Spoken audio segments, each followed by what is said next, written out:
So good afternoon, everyone. Allow me to extend a warm welcome to this special podcast series on just energy transition in the electric mobility ecosystem.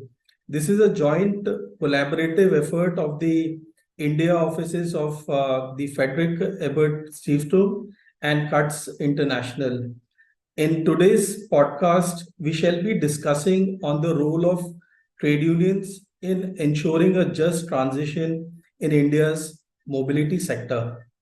I am Anup Srivastava, Program Advisor at the Friedrich-Ebert-Stiftung India office, looking after the labor and industrial relations line of work. Today, we have with us three very distinguished guests from the trade unions, and I'm really pleased to welcome Amarjeet Kaur, who is the General Secretary of All India Trade Union Congress, which is the oldest central trade union organization in India. Gautam Mody, who is the General Secretary of New Trade Union Initiative. NTUI has affiliated unions across several sectors in the organized and the informal economy, and this also includes the automobile sector. Also joining us all the way from Germany is Mr. Frederik Moch, who is the head of the Structural Industry and Service Policy Department at the German Trade Union Confederation, DGB. Friends, as we know, the global automotive industry is, undergoing a major shift and is trying to switch to alternative and less energy intensive options. And of course, India too, being the third largest automobile production market, is now investing heavily in the electric mobility shift. The rising cost of oil imports, increase in the air pollution, and also international commitments to combat global climate change are key factors which are motivating India's policies to speed up the transition to e-mobility. This transition, of course, is not that easy and smooth, as we are talking about a large sector which is providing direct and indirect employment to, as per government official estimates, to about 19 million people. But the industry estimates are almost to about 32 million. I think a just transition calls for a more sustainable economy that does not adversely affect workers, their livelihoods, and the overall social architecture. Unions, play a key role in safeguarding the rights and interests of workers while enduring this transition in the mobility sector. So, with this initial introduction, let me first start by asking a common question to all three of you. The transition to electric vehicles, as I mentioned, is happening in a big way. So, what role do you think trade unions play in advocating for workers' rights and job security during this transition to EV? So maybe can I ask first, Amarjeet ji to take the floor.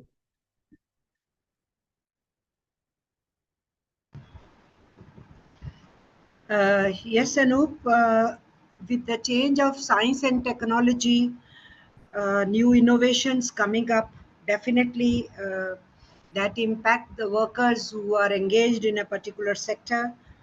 With that change, they are supposed to upskill their, for keeping their jobs and for getting into the market in the new places.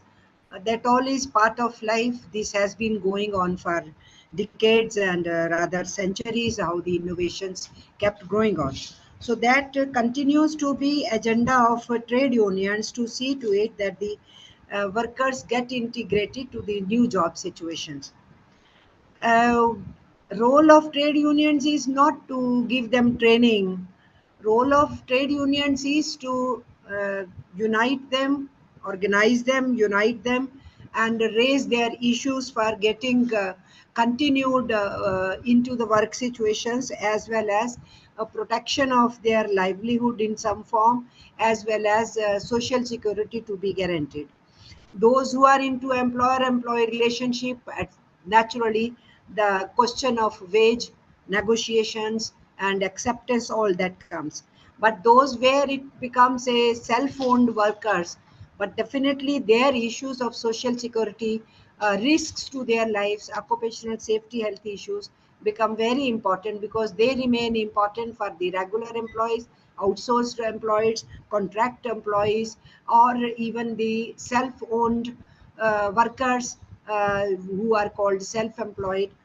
Everybody is included into that, and that occupational safety health issue becomes universal, and the social security issue becomes universal. So from that point of view, those are the areas where we have to naturally immediately concentrate on.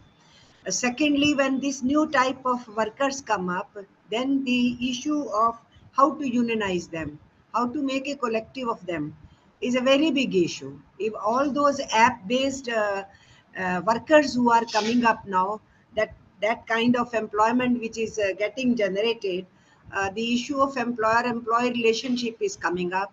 The issue of how to unionize them, there is no one workplace that they can be unionized. All those issues cropping. So first and foremost duty of the trade unions is to understand what the changes are taking place and who are the people losing jobs, and then how to make a collective of theirs and identify their problems. And after identification of problems, we see how to deal with employers, how to talk to the labor departments, how to talk to the policy makers for new changes to be brought about, for inclusions of theirs into the rights which exist for the workers already, and also coming up with new rights, new laws, new enactments to cover those who are the new type of workers entering into the job market. So those are the issues, and definitely it's important for us to understand how they will get new skill to remain in the situation of livelihood and the job for them. Uh, Right. then one has to identify those institutions which train them, and trade unions won't go and train them. We are supposed to demand from the policymakers and the governments, those who are running those institutions with the public money. We have ITIs, we have polytechnics, we have technological training, further institutes other than this also. Then are they including those new areas when the upgrading is happening, or a new Right. kind of job is coming up? Right. Are they going with the very old syllabus, or are they including into these new work situations for upskilling the training of those, or the new worker who wants to join into a particular kind of a profession which is emerging? So Right. existing structures also, trade unions are supposed to look into the weaknesses of those, and look into how inclusion can happen. It Right. generates jobs at two levels. One is that even there itself you will require a new type of a cadres for those trainings, and yes, simultaneously you will be training the cadres who were there in a particular profession, but they need upskilling because of technological innovation. So that is another area where the trade unions are supposed to. And third thing which we think is that the difficulty which we are facing is there has to be continuity of tripartite discourse to come out with some kind of a collective Right. opinion. Right. But there we are failing. Right. Why? Because the present government is not, has abandoned in a way, I should say, the tripartite consultations. So when all these transitions are happening, no tripartite consultation has happened. India is has ratified convention number 144, but Indian Labour Conference has not happened in India for last 8 years. So those are the places where we can collectively as trade unions, along with other two components in that tripartite body, we could come up, and so much changes are happening. This just transition is being discussed. Not only this, even in coal sector on this climate question and other things. And now these transition where app based applications are also there, and electric vehicles are coming, but nowhere, no scope anywhere to negotiate or to discuss or to put forth our viewpoints as far Yeah, as yeah. tripartism is concerned. I think the point is well taken, Amarjeet ji. Maybe Gautam, I think that was an elaborate submission from Amarjeet ji. Maybe if you want to add something to that perspective. It's it's very difficult to add when a senior colleague like Comrade Amarjeet has actually set the whole thing out. I mean, I actually join with her and agree with what she's said. Let me just sort of add to some of what she's said. Uh, you know, unions. It's actually the phrase "just transition" originates in the trade union movement. It is we who are asking for a just transition. A just transition assumes a just society, both in economic terms, which involves employment, but also in political terms, which assumes democracy. And in India, we have neither today.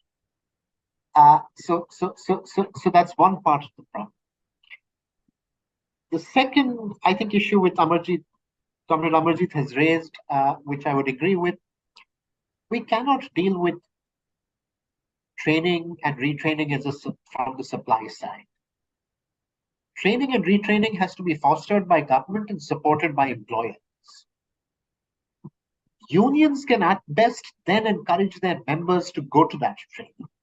But unless government undertakes training and employers are willing to invest, including the time of their employees in that training cannot happen. And you cannot train people for what is to come. The very process of industrial training is, as developments take place, workers get trained. This is not an academic exercise. There's a process of skilling which happens both in a workplace, but when it happens outside a workplace, then it's to do with an already evolved technology, not with something that is yet to evolve. Let me also say third,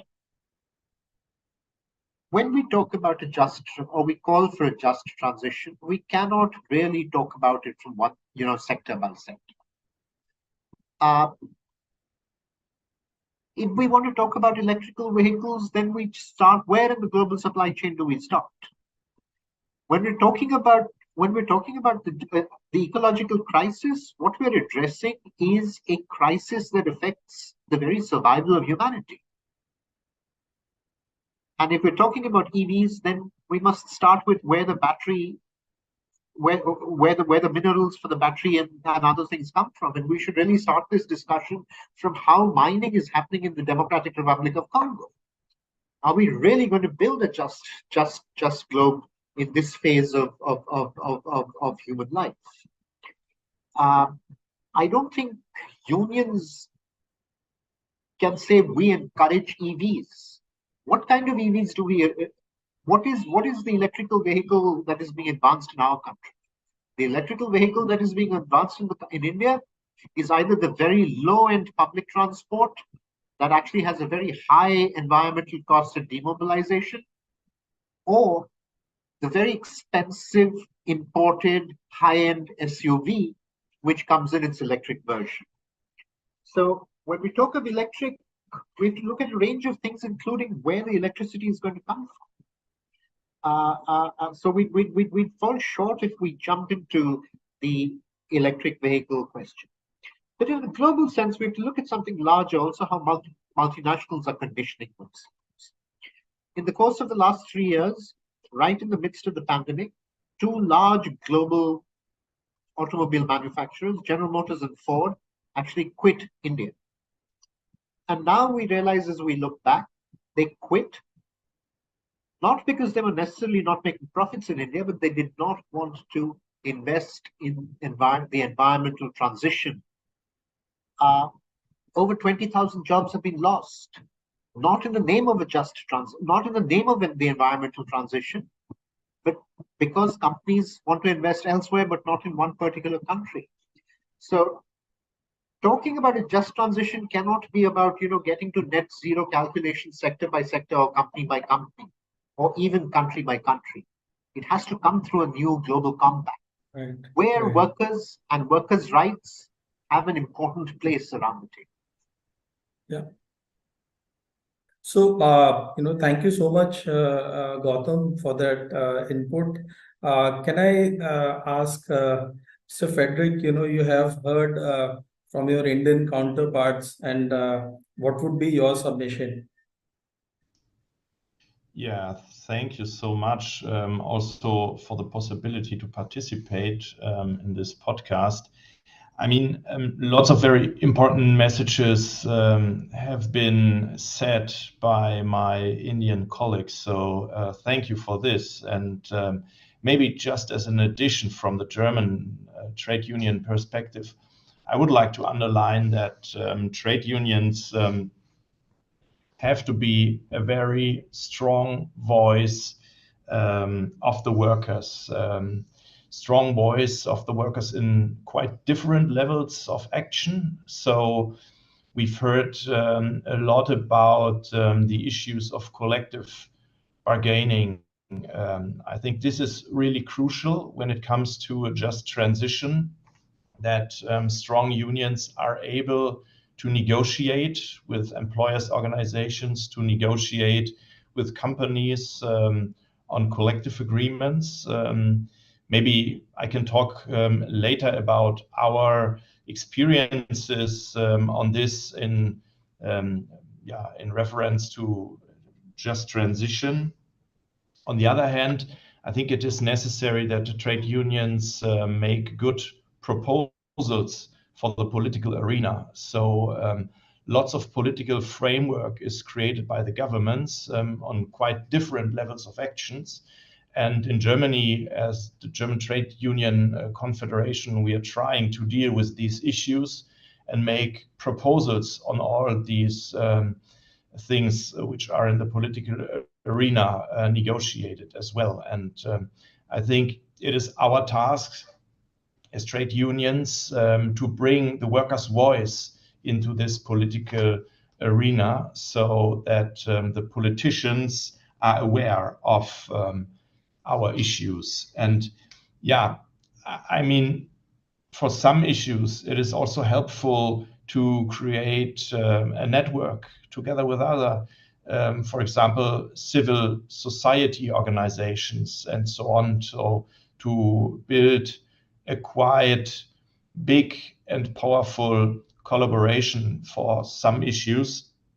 And all in all, I'd like to underline that our guiding principle, the just transition, is something which is very well discussed in the last years, but lots of other organizations, despite trade unions, are also promoting this topic of just transition, but their approach is quite different. It's not an approach of the labor's point of view. It is a quite different approach. And our main point is to bring the workers' voice on the table and to make the workers' issues strong in all these questions. So maybe as a first intervention, and later I can go much more into details regarding what I've said. Thank you so much for that. So maybe, of course, we have tried to get an insight into the role of trade unions in this transition, and also the possibilities of engagement. Of course, there are some challenges which need to be met at the policy level, which also involves the government and the industry. Maybe at this juncture, it would be good to also see, if we have some examples from the trade union perspective, wherein we really see that there has been an inclusive process, wherein in the transition, unions have been engaged actively in this sector, so to speak. So maybe can I ask Frederik, if you can, share some examples from Germany in the automobile sector? Yes, I appreciate to do this. First of all, I'd like to underline that coming from what I've said before, the role of trade unions is a role to shape this transition, to be quite clear on action. So don't let things go by the way the employers want it. So that's why we try to be very active in Germany on different levels of action. So maybe firstly, I come to the workplace level. And what we see is that our Metal Workers Union, the biggest affiliate of DGB, organizing the automotive sector, negotiates collective agreements which are dealing with this just transition in the automotive industry. So these collective agreements contains lots of measures to secure the workers, to secure investments into the factories, so that a factory which produces combustion engines will have a future in the EV market. And these future investments are part of the collective agreements between the Metal Workers Union and the employer, the owner of the companies. So this is one big issue in this future-orientated collective agreements, which are negotiated. Second one is job security. So there's a long-term exclusion of layoffs. And this is really important for the workers in these companies. And thirdly, it is also important to talk about qualification measures. So the third big thing in this collective agreements are qualification measures, further training for the employees to adapt to the changing of work processes in the factory when it comes to electric vehicles. And the trade unions are involved in this process, are giving advice, and the employers have to organize these qualification measures so that the workers are retrained. So this is an example from the workplace level. Maybe to give you a second example when it comes to the transition in a whole region. I mean, in Germany, we have the situation that there are some regions with a very high density of car producers, of suppliers, and this whole business network of the car industry. And for these regions, it is really crucial when it comes to the transition in the car industry, because lots of jobs in these regions are related to the car industry, and it is more or less the core of welfare. And when it comes to the transition, and when it comes to new mobility issues, these regions are really highly affected by the transformation of the automotive industry. And that's why our workers in these regions are aware on action.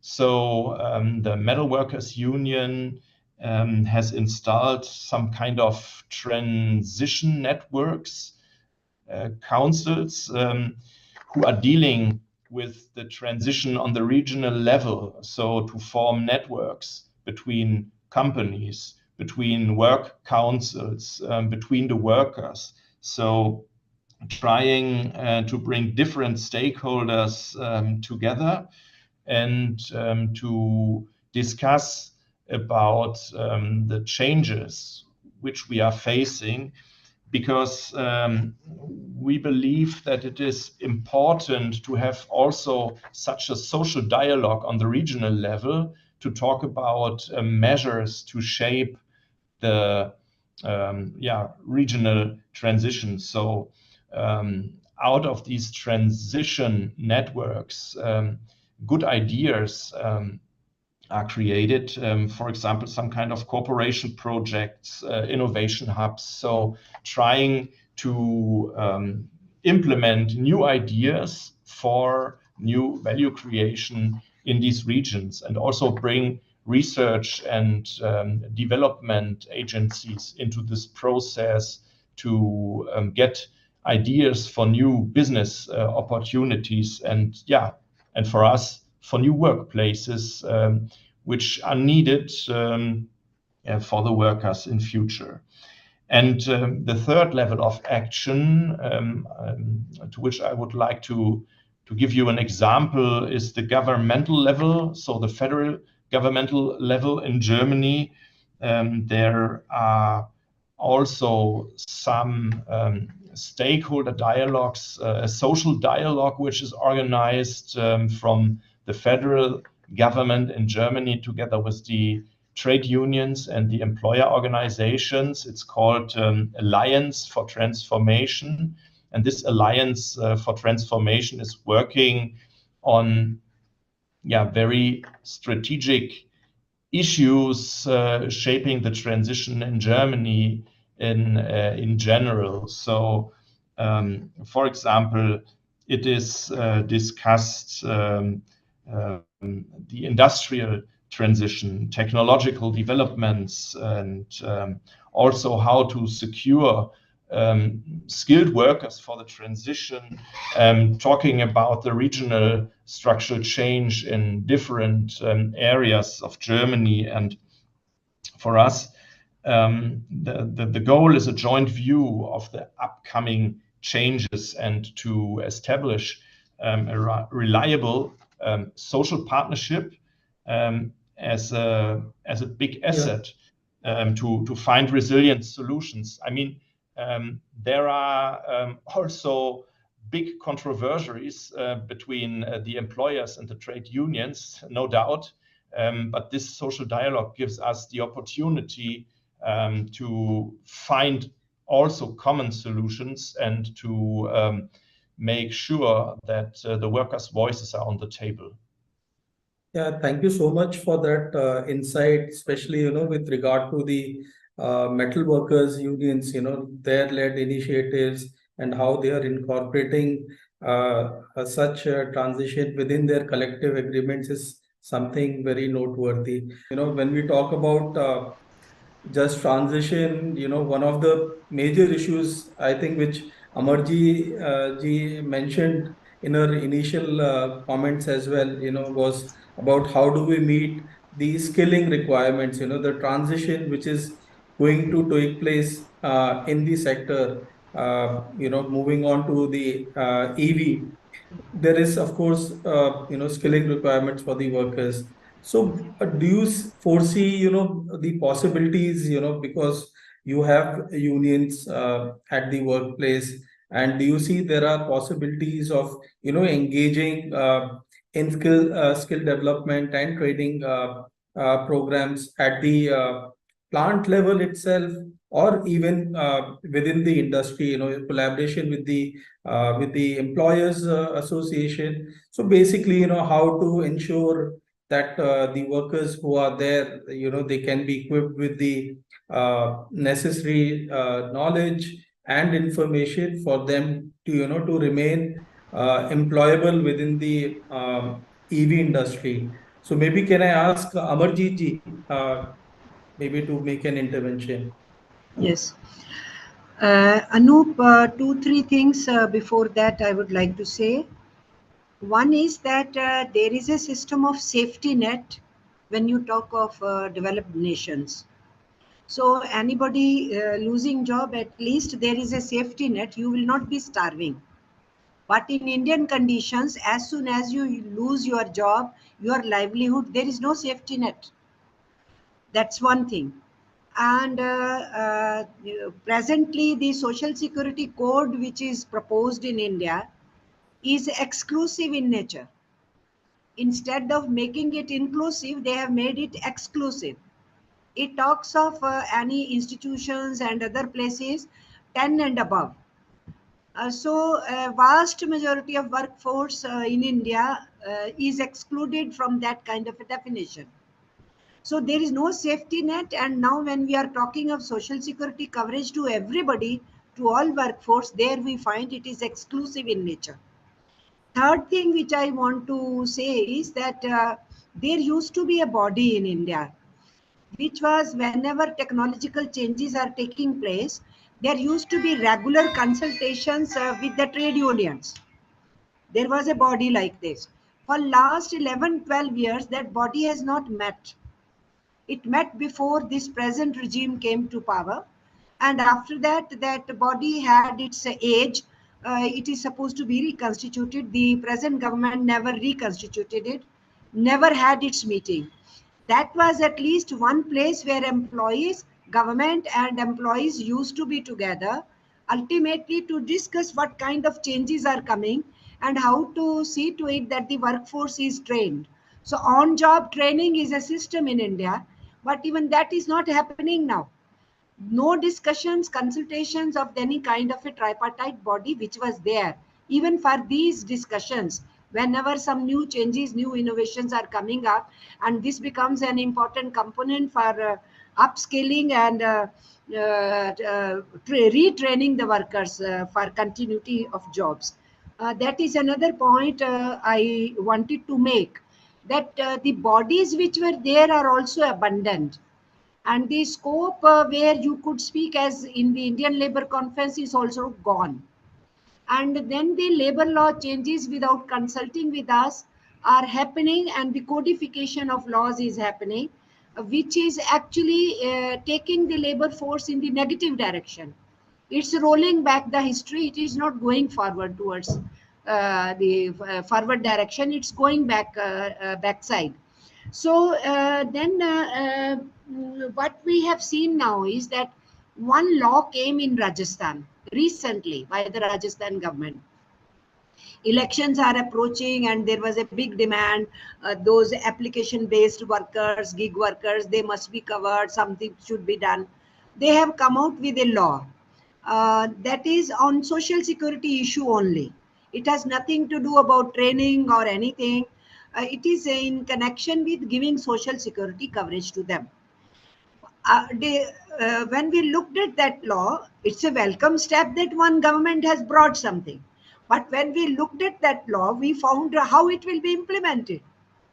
Implementation itself will become a problem because you are not able to finalize whom you will be pinning as employer for them.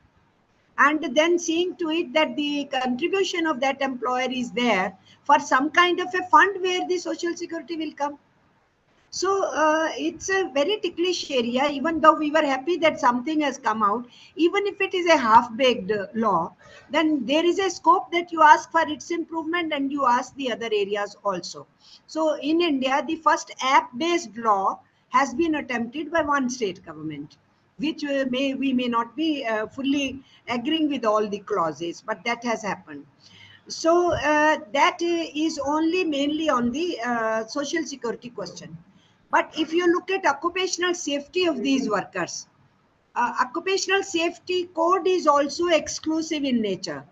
So existing securities in India of different workers is already being endangered. And even look at it, the migrant workers who suffered a lot in India during COVID period, that law has been pushed into occupational safety health, being subsumed. Out of 26 clauses, only 6 clauses are mentioned there, 20 are removed. Rather, we were asking for a separate policy on migrant workers. vulnerable workers they are. We are not talking of those who are well-placed workers or highly skilled or going by choice to one place to another or one country to another. We are talking of vulnerable workers. So instead of enhancing that policy, that law itself is being subsumed. So Right. situation is pretty bad as far as that is concerned. But what to do about it? You are asking how we can intervene into it. So in our ILCs, always this component also used to be under discussion. Time to time agenda will be set, and then there used to be the skill training of workers, workplace training of workers, or for new job situations, the training of workers. And there the talking about role of employer, how employers will be playing role along with the government, and how the government itself through its institutions which are meant for training, they should also chip in and see to it that the workers are trained for those new kinds of jobs which are getting created. So just transition happens if you help the people who were in job to continue their livelihood or the Right. job, and Right. upscaling themselves, government should come out for help, and those who are going to employ them, their role should come. But what is happening is that now they are keeping apprentices. Apprentice law is changed in India, and they have removed all the limits. Now apprentice is not a worker, and I as a trade unionist cannot unionize them. They are neither workers, they are not covered by any law. And but there were limits that you can have so much percentage of apprentice out of your total workforce. There was a condition on employers, and you can keep for a particular time, and then you will be absorbing some, and others will go and find out jobs in the new places. But now all those limits have been removed. Now these people who will get trained in 4 months, 6 months or something like that will continue as apprentice and doing production for the benefit and profits of the employer, Right. without any labor rights. So Right. these things are happening. The trade unions have to really focus on our labor rights, the trade union rights, to be allowed to be unionized, and there be tripartite mechanism should be put on place, so that we are in a position to tell the real situation the workers are facing in this whole situation. So just transition is not happening, but just transition should happen, and that is where the trade unions have major role to play, and this has to be recognized by the governance at all India level and at the state level. Until and unless Right. they realize, until and unless employers realize, then the role of trade unions will not find a place over there for getting justice to our workers in these transition situations. We are Right. finding it in coal sector also. We are finding it in this also, in Ola, Uber, in Zomato, Swiggy workers. Everywhere we are finding these problems, and nobody is ready to take onus. And naturally, we want to unionize them. We have our unions in auto industry. We do have unions now founded even IT sector. Now we do have unions now attempted in gig workers also. But then where to place those demands? If the governance is not ready to listen to us, or the labor departments are not ready to listen. So it is a one-way traffic. We are continuously pushing our letters, demanding, asking, being on the field, agitating, organizing action programs. All that at our level we are trying to do.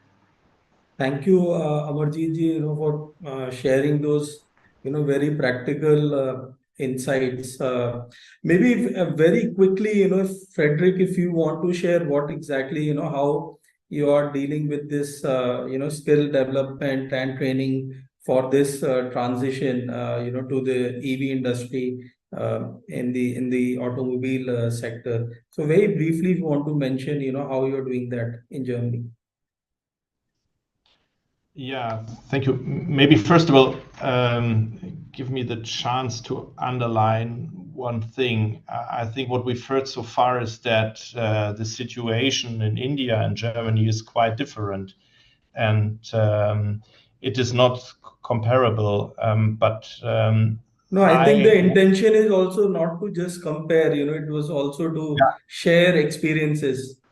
Yes. Yeah, but yes. Yeah, one thing which is crucial from my side is that in Germany, the trade unions demanded a very strong supply chain due diligence act, so that when German companies are working in quite different countries all over the world, that they are committed to labor rights. And this is, I think, one point which is very important from the German trade unions perspective, that German companies, for example, also working in India, investing in India, have collaborations with India, are committed to labor rights and to labor-related progress. And I think this is something which is important. Okay, coming back to the question of the skill development and the training programs.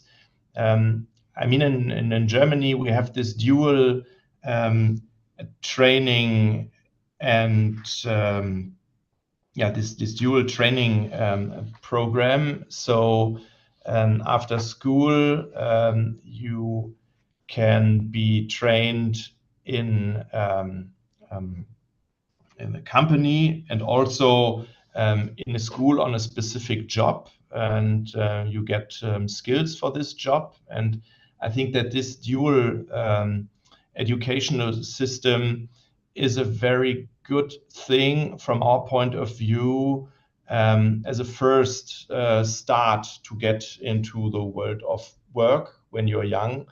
And later on, it is necessary that your skills are developing. Lifelong learning is something which is promoted also by the trade unions due to technological progress. And that's why the trade unions in Germany are trying to work together with the employers' organizations on these issues. So these kind of social dialogue on these issues. Inside the companies, there are collective agreements on retraining, and we are demanding that the work councils, the workers' representatives inside the companies, have the right to demand specific courses for the workers in a company, because we see at the moment big changes. We see that the level of skills is increasing, so it is necessary that workers are able to cover and to deal with this challenging situation. So that's why we want to force the employer organizations to pay for educational training in these situations. And maybe one good example from the mechanical industry in Germany, there is a project established between the trade unions and the employer organizations. And out of this program, a training program is implemented, and so-called transition experts are established in the companies, promoting retraining in the companies. And what we see is that this works very well. And we see that lots of workers who were not so keen on a training program now are using these training programs to upskill. And I think this is a very good way to give workers a chance to participate in this technological progress and in this transition process. Yeah, thank you so much. And before we end, one last question to all three of you. if from your own perspective, if you had to state from a automobile, common automobile workers perspective, what do you think would be their ultimate desire in terms of the changes which is being brought about in the sector? So in this changing times, what do you think, a common automobile worker would really desire? What would be their ultimate desire? So maybe if I can start with Gautam.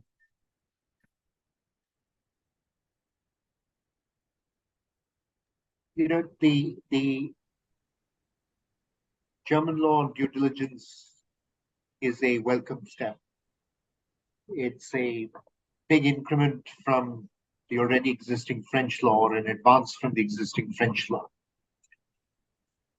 And of course, I think every trade union across the world that unionizes in a German company is going to be looking at that with good reason. And of course, we're talking to each other and we're talking with the German unions.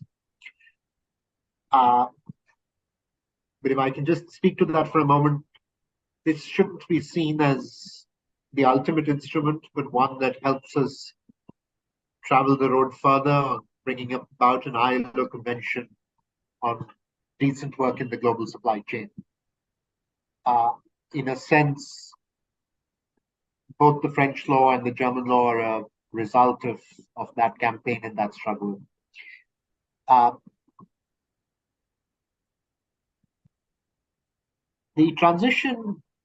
environmental transition is going to happen across the world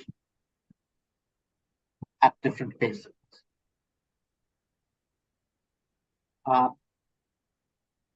It's not going to be uniform, nor are we seeking that it be a uniform transition, because we do believe that countries like ours that need to develop their productive forces somewhat more in order to defeat poverty and exploitation need a little more space to be able to carry out our economic development. That said, there is an inevitability of the transition, which we all recognize as trade unions, and we support it. I think the possibilities of collaborating across countries within sectors are enormous, and we've so far only touched the tip of the iceberg. And this goes irrespective of trade union, which country we are from, or for that matter, which international organization we belong to. And I think this is something we have to work hard at.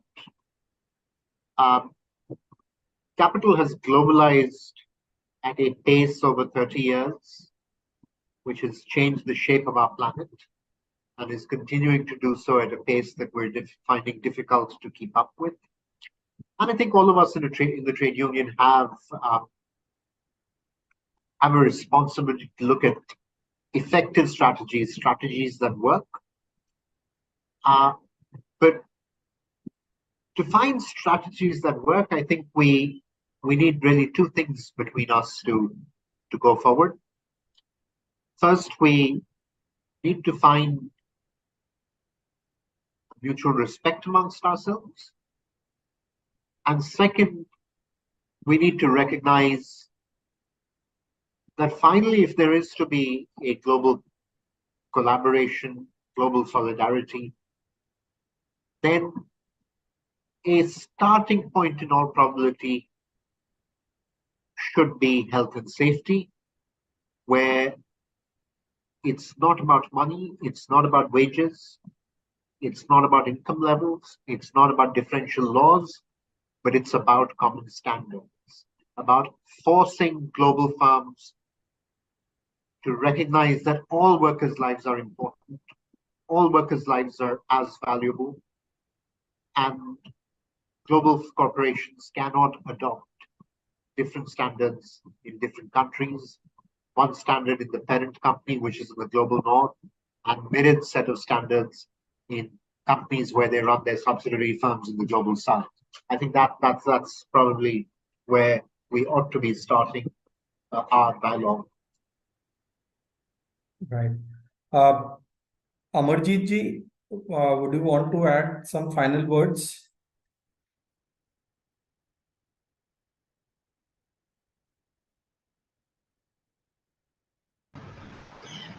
Yes, Anup, what we have been seeing is that the only platform where sometimes we are getting collective tripartite is whenever ILO calls the meeting. Because our ILC is not working, but many a times it is only the platform being provided by ILO. So naturally, ILO has taken up some exercises on these issues also, where we could place our viewpoint also. But then that doesn't help until and unless we are in a position directly with the government in ILC process that we could put forth our viewpoints. That's one thing. So we have to work on that and collectively raise our voices as far as that is concerned. That is the place where employers will be available to us and we can ask government at the policy level, we can press upon our issues. Secondly, what I found is this productivity council was there in India at national level and in the state levels. That body has been weakened, and very badly it has been weakened for last 7-8 years. That's where you could discuss about what is happening as far as productivity in India is concerned, and then how the trade unions are viewing on it. Third thing is that new conventions have been adopted by ILO session on occupational safety. So in fundamental principles of rights at work, those two conventions are added into that. So we will have to, in the coming days, to see to it that they get ratified in India, those conventions, and appropriate laws are brought. And keeping that in mind, our occupational safety health code has to be abandoned immediately and totally, because it is in contradiction and contravention of international labor standards as well as on this FPRW. Because safety will be quite a serious issue if we have to look at these workers. This will continue to be as it was always. Now, unionization in those areas, the area which you are talking about, just transition, especially in the motor vehicles you are talking about, our process of unionization have to be strengthened more. Awareness of those workers. Then we, from workers only, we can understand if they want to shift their job profile or not. If they want to continue with that job profile only, then our strategy will be to see to it how they get into job.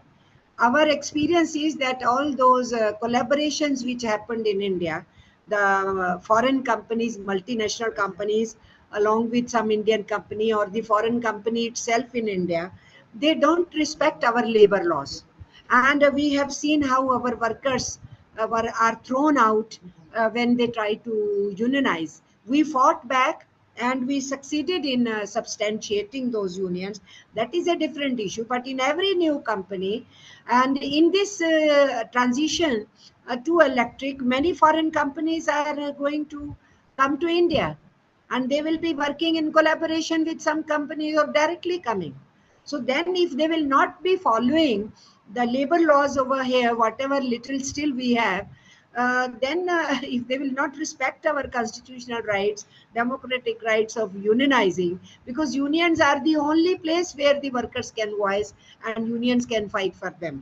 So that will also be an area where we will have to be very watchful. Right, right. But how from our past experience we see to it that the process of unionization, even in these new companies which come up, that doesn't go. And we are also looking forward, definitely trying to talk to various state governments, because several of the skill training institutes giving degrees or certificates are with the state governments.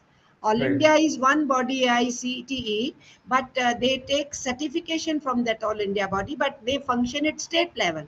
So through state governments, for training component and reskilling and upgrading of their skills, that becomes a part of syllabus, curriculum, and everything, that Right. state level interventions we will also have to think.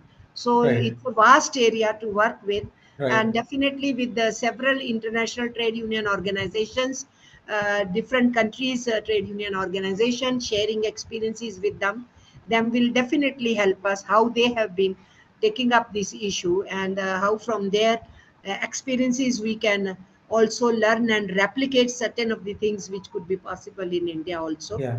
So that we Yeah. are looking forward towards that also. Yeah. Thank you. Frederik.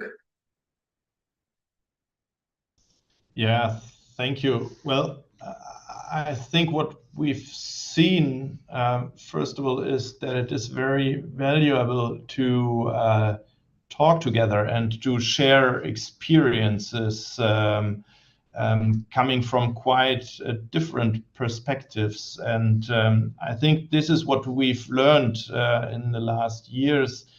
Not only when it comes to this topic of just transition in other international topics as well. So it is important that trade unions from different countries can share experiences and can collaborate on these questions. And I mean, the capitalists are working globally, and that's why it is necessary that also workers' voices are powerful all over the world. And I mean, I would like to underline that it is necessary to have international, reliable rules.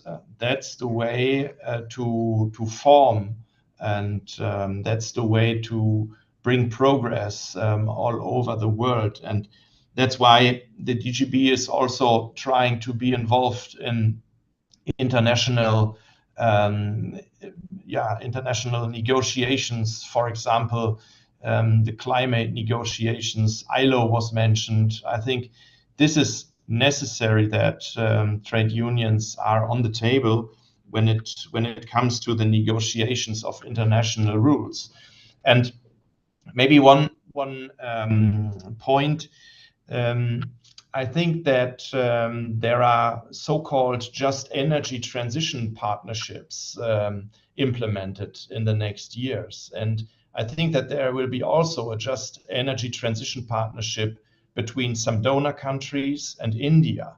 And what trade unions from the donor countries can do is that they demand that the governments of the donor countries take care that the money is linked to just transition measures. So we as DGB are talking with our government in the case of South Africa. So the first just energy transition partnership is made and built up with South Africa. And what we are focusing on is that these just transition issues are a core of these partnerships. And yeah, maybe my last point is I think we together have to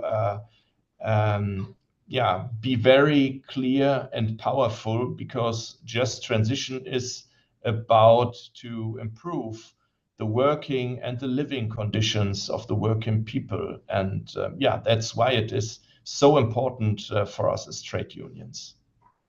I think, for sure, we have to endure a major shift in the automobile sector in the foreseeable future. And unions are very integral to this transition if we have to make this transition a just transition. Thank you once again for your time and your participation. Thanks.